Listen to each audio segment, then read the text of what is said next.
என்ன சொல்ல வராங்க? ஒரு விஷயம் நல்லா புரிஞ்சுக்கணும். அவங்க சொல்ற விஷயம் எந்த பாடலையும் அர்த்தம் இல்லாமலாம் இல்லை. எந்திரம் எழுதுறதுக்கு ரெண்டுத்துலயும் ஒரே எந்திரம் இருக்கு. குழந்தை பிறக்கிறதுக்கும் அதே எந்திரம், குழந்தை உண்டாகி கலையாம இருக்கிறதுக்கும் அதே எந்திரம். எழுத்துக்கள் எங்கேயும் மாறல. ஏதோ சைடில் லைன் மாறி இருக்குன்னு சொல்றீங்க. அதுக்கு சம்மந்தம் இல்லை. முதலே சொல்லிட்டேன்ல, சைடில் லைன் வந்துச்சுனாலும் வரலனாலும், சைடில் கோடு வந்துச்சுனாலும் அது பந்தன கோடு தான்ப்பா, தேவையில்லை சொல்லியாச்சுல்ல. அப்போ அது சம்மந்தம் இல்லைல்ல. அப்போ வேற என்ன சம்பந்தம்?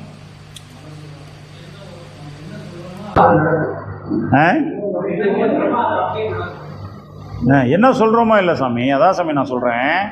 ஒரு எந்திரத்தை நாம எழுதுறோம்னா ஏதோ அஸ்த ததோ திருஷ்டி, ஏதோ திருஷ்டி ததோ மன, ஏதோ மன ததோ பாவ, ஏதோ பாவ ததோ ரச, இல்லையா? இது அபிநய தர்ப்பணம்ன்ற நூலில் சொல்லியிருக்கு. என்ன சொல்றாங்க? எங்கு உன் கை வேலை செய்தோ அந்த இடத்துல உன் கண்கள் இருக்கணும்.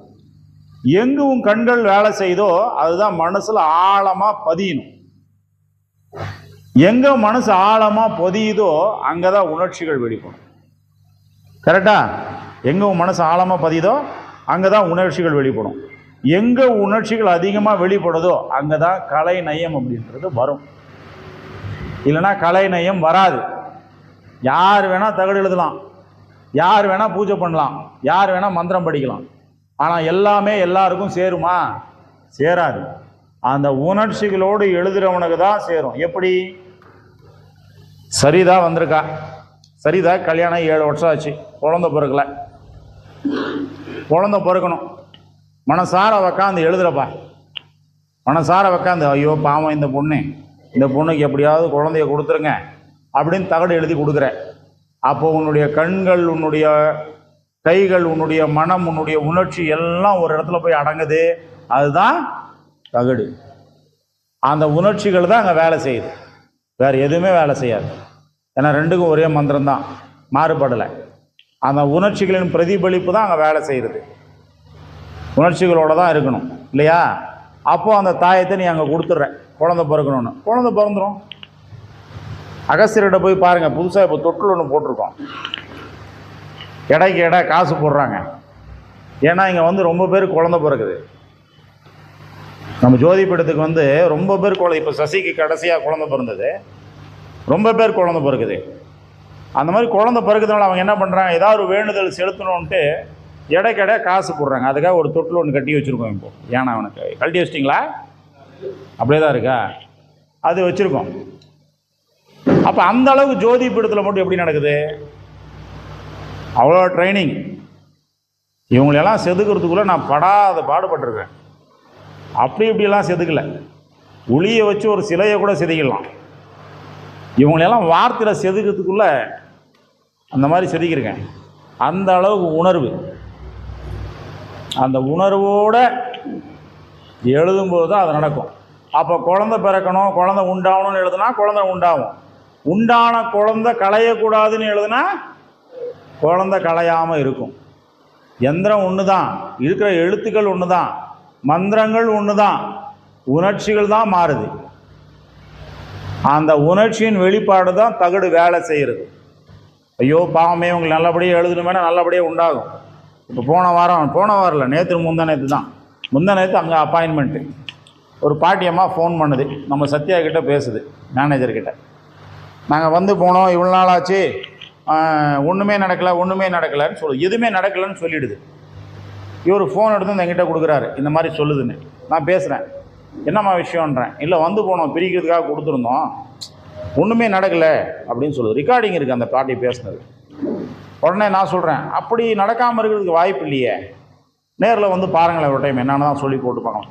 நேரிலலாம் வர முடியாது, நான் சென்னையில் இருக்கிறேன், சென்னையிலேருந்து எங்கே வர்றது, எனக்கு வயசாகிடுச்சு. வயசானவங்க ஏதோ பேசுகிறாங்க தெரியாமல். சரிம்மா என்ன பண்ணணும், இப்போ நீயும் வரமாட்டேன்ற, யாருன்னு தெரியல, ஃபோட்டோ வாட்ஸ்அப்பில் அனுப்ப, அதெல்லாம் தெரியாது, அனுப்புறதுக்கெல்லாம் தெரியாது. யாருன்னே தெரியாமல் நான் என்னன்னு பேசிட்டோம். இன்றைக்கி ஒரு நாள் இவ்வளோ பேரை பார்க்குறேன், இவ்வளோ பேர் ஒரே நாள் ஞாபகம் வச்சுக்க முடியுமா? முடியாதுல்ல. யாருன்னு தெரியாமல் நான் என்ன பேசிட்டோம்மா, எனக்கு யாருன்னே தெரிய மாட்டேங்குது அப்படின்னா அடுத்த வார்த்தை பேசுது. காசு வாங்கினீங்கல்ல, என்ன பேசுது? காசு வாங்கினீங்கல்ல, தெரியணும் இல்லைன்னு.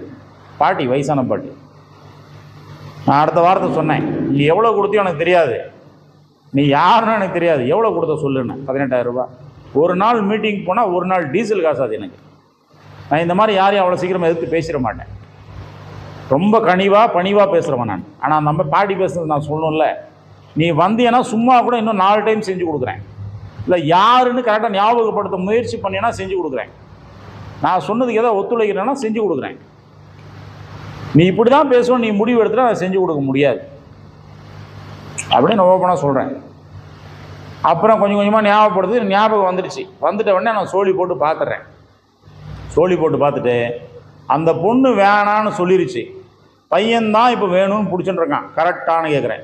இல்லையே, 2 நாளுக்கு முன்னாடி கூட 2 பேரும் பேசிகிட்டு இருந்தாங்களே. 2 பேரும் பேசினாங்க. சரி, பேசும்போது அந்த பொண்ணு என்ன சொல்லிச்சுன்னு கேட்குறேன்.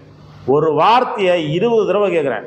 ஏம்மா நான் அது கேட்கல, பொண்ணு என்ன சொல்லிச்சு, பேசிட்டு தான் இருந்தாங்க, வேலை செய்கிற இடத்துக்கு தான் இவன் போனான். ஒரு டைம் ஒன்று சொல்லுது, என்னென்னு, அவன் வேலை செய்கிற இடத்துக்கே போயிட்டானே, அங்கேயே உக்காந்து பேசிகிட்டு இருக்கானே, 2 பேரும் பேசுனாங்களே, 2 பேரும் ஒரே வண்டியில் போனாங்களே, அங்கே போய் உக்காந்து பேசுனாங்களே. சரி, எல்லாம் முடிஞ்சது. அந்த பொண்ணு சொன்னதுன்னு ஒரு வார்த்தை இருக்கல, என்ன சொல்லிச்சு அதை சொல்லுனா. கடைசி அவ்வளோ போராட்டத்துக்கு அப்புறம் சொல்லுது, பொண்ணு வேணான்னு சொல்லிடுச்சு. பொண்ணு, உனக்கு காத்திரம் வருமா வராதா? இதை சொல்றதுக்கு உனக்கு என்னதான் பிரச்சனை பாட்டி? என் கேள்வி அதுதான். இதை சொல்றதுக்கு என்னதான் உனக்கு பிரச்சனை? எதுக்கு இவ்வளவு நேரம் பண்ற? இதை மறைச்சு நீ என்ன பண்ண போற? பொண்ணுதான் வேணாம் சொல்லிடுச்சு, அப்புறம் என்ன அப்படின்றேன். இவன் வந்து வீட்டில் சண்டை போடுறானே, அது யார் பார்க்கணும்? வீட்டில் வந்து சண்டை போடுறது யார் பார்க்கணும்? யார் பார்க்கணும்? அதை நாம பார்க்க முடியுமா? யார் பார்த்துக்கணும்? வீட்டுக்காரங்க தான் பார்த்துக்கணும். அதுக்கும் ஏதாவது பண்ணலாம். ஆனால் இப்போ எனக்கு மனசில் செய்கிறதுக்குன்ட்டேன். ஏன்னா அந்த பாட்டி பேசின வார்த்தை அந்த மாதிரி இல்லை. ஏதோ பணம் கொடுத்து தான், வேறு யாருமே பணம் கொடுக்காத மாதிரி. அது அந்த பேசினோடனே நம்மளுக்கு அந்த மனசு போயிடுச்சு. மனசு போன அப்புறம் அந்த கேஸ் பண்ணாலும் நடக்காது. மனசு போன அப்புறம் அந்த கேஸ் பண்ணாலும் நடக்காது. நான் கும்பிடுற இந்த அகஸ்தியர் மேலே சத்தியமாக சொல்கிறேன், நேற்று திருப்பி நானாக அந்த பாட்டிக்கு ஃபோன் பண்ணேன். நானாக சத்யா கிட்ட சொல்லி ஃபோன் பண்ண வச்சேன். ஃபோன் பண்ண வச்சு எப்படியா அந்த பாட்டியை பேச சொல்லியா, பாவமே அந்த பாட்டி ஃபோன் பண்ண சொல்லி. உடனே இன்னொரு பாட்டி பேசுது. அந்த பாட்டி யாருன்னா, அதாவது ஒரு பையன், அவனோட அப்பாவோட அம்மா ஒரு அம்மா, ஒரு அம்மாவோட அம்மா ஒரு அம்மா, 2 பாட்டிங்க தான் இங்கே வந்தது. அப்பா அம்மா எல்லாம் இறந்துட்டாங்க. என்கிட்ட பேசின பாட்டிலாம் இன்னொரு பாட்டி பேசுது. அந்த பாட்டி கரெக்டாக பேசுது. அம்மா நீ பேசுனதெல்லாம் கரெக்டு தான், ஆனால் நேற்றுலேருந்து என்னை மனசு உறுத்தின்னு இருக்குது. 18,000 ரூபாய் கொடுக்குறேன்றீங்க, அதில் போய் நான் என்ன பண்ணிட போகிறேன்? ஒன்றும் பண்ணிட முடியாது. எனக்கு அது பிரச்சனை இல்லை, வர சொல்லுங்க, இன்னும் 4 டைம் கூட செஞ்சு தரேன். ஆனால் அந்த பாட்டி பேசுனது கரெக்டானு கேட்குறேன். அவங்களே பேச சொல்கிறாங்க, அவங்க பேசுகிறாங்க, மறுபடியும் அங்கே தான் பிடிக்கிறாங்க. ஆமாம், நீங்கள் ஒரே வார்த்தையை 10 டைம் கேட்டால் நான் எப்படி பதில் சொல்ல முடியும்? ஒரே வார்த்தை 10 டைம் கேட்க வச்சது யாரு? அந்த பொண்ணு என்ன சொல்லிச்சுன்னு முதல் வாரத்திலேயே நீ சொல்லியிருந்தா நான் 10 டைம் கேட்டிருப்பேனா? மறைச்சது யாரு? அந்த பொண்ணு என்ன சொல்லிச்சுன்னு சொல்லாமையே மறைச்சே அவனு. மறைச்சது யாரு ஃபர்ஸ்ட்? இப்போ நாங்கள் இங்கே சோழி போட்டு பார்க்கல, எங்களுக்கு தெரியல அப்போ அப்படின்னா அர்த்தம் என்ன? ஏமாந்து தானே போகணும் நாங்கள். ஐயோ நம்ம செஞ்சு கொடுத்தது நடக்காமல் போயிடுச்சே, பாவமே. யோசிக்கணுமா இல்லையா? சோழி போட்டு கண்டுபிடிச்சதுனால கடைசியாக ஒத்துக்கிற பையன்தான் வந்து வீட்டில் பிரச்சனை பண்ணுறான்னு சொல்கிறேன். இப்போ என்னுடைய கேள்வி என்னென்னா, திருப்பியும் அந்த பாட்டி அப்புறம் பேசின அப்புறமா நான் வச்சது ஒன்றே சரிம்மா உனக்கு எனக்கு செட் ஆகாது, தயவு செஞ்சு ஃபோனை வச்சிரு, திருப்பி நீ ஃபோன் பண்ணிடாத அப்படின்னு ஃபோனை வச்சாச்சு. இப்போ நான் கேட்குறேன், அந்த பாட்டிக்கு நான் தகவல் எழுதுனா வேலை செய்யுமா? இனி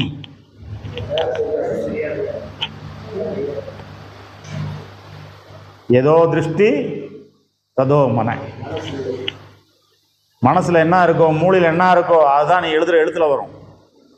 மாறி கூட வேலை செஞ்சிடும், வேற மாதிரி கூட போயிடும், அப்புறமா கணக்கு வேற ஏதாவது கூட ஆகிடும். கரெக்டா? அந்த பாட்டி புரிஞ்சு பேசியிருக்கலாம். என்னன்னு, பரவாயில்லப்பா பூஜை பண்ணி கொடுத்தாங்க, பொண்ணு வேணாம் சொல்லிடுச்சு, பையனை வேணாம் சொல்ல வைக்கிறது எவ்வளோ நேரம்? இந்த டைம் பையனுக்கு கொஞ்சம் செஞ்சு கொடுத்துருங்க, என்கிட்ட பணம் இல்லை, என்ன பண்ணிட்டு போகிறோம், அவ்வளோதானே, வாங்க சொல்லிடுவோமா இல்லையா? கரெக்டா இல்லையா? ஆனால் அவங்க எப்படி பேசுகிறாங்க பார்த்தீங்களா? இப்போ எந்திரம் வேலை செய்யுமா? நம்ம எழுதுனா வேலை செய்யாது. அப்போது நம்ம கிட்ட வர்ற ஒவ்வொருத்தரை பற்றியும் நம்ம எழுதணுன்னா அவங்கள பற்றி நல்ல எண்ணங்கள் நம்மளுக்கு இருக்கணும், அவங்களோட உணர்வுகளை நம்ம புரிஞ்சுக்கணும், அவங்களுடைய கஷ்டங்களை நம்ம புரிஞ்சுக்கணும், அந்த கஷ்டங்கள் நம்ம மனசுக்குள்ளே வரணும், அந்த கஷ்டத்தை வச்சு தான் நான் எழுதி கொடுக்கணும். அந்த கஷ்டத்தை வச்சு நான் எழுதி கொடுக்காத பட்சத்தில் அது அங்கே வேலை செய்யாது. இவங்களை கூப்பிட்டு ஒரு கேஸ் கொடுக்கும்போது ரொம்ப பாவம் இவங்க, கேஸ் அப்படியே ஃபுல்லாக சொல்லுவேன். பார்க்குறவங்க யாராவது பார்த்துருப்பீங்க, ஒரு கேஸ் சொல்லும்போது எப்படி சொல்கிறேன்றத இங்கே நேரடியாக நான் பார்க்க வந்தால் பார்த்துருப்பீங்க. இது அம்மா அப்பா, இது பொண்ணு, அம்மாவுக்கு வந்து பொண்ணு இப்படி வசியமாகணும், இந்த அம்மா பாவம் கூலி வேலை செய்யுது, இப்போ இதெல்லாம் தேவையில்லாதவருக்கு. அவர் என்ன வேலை செய்கிறாங்க அவங்களுக்கு தேவையா? அது தேவையில்லை. ஏன் சொல்கிறேன், அவங்க மனசார எழுதணும்ல. கூலி வேலை செய்கிறாங்க, கஷ்டப்பட்டு படிக்க வச்சுருக்காங்க, அந்த அம்மா ஓடி போச்சு என்னென்னமோ சொல்லி கடைசியில் அப்போ வந்து அவங்க மனசுக்குள்ள அது போய் ஆழமாக பதியுது. ஓ இது இப்படி சொன்னார்ல, பாவம் இல்லை. அப்போது நீங்கள் எந்திரம் எழுதும்போது எப்படி எழுதணும்? இங்கே வாங்கி எழுதுனாதான் அது பழிக்கும், இல்லைன்னா பழிக்காது. சரியா?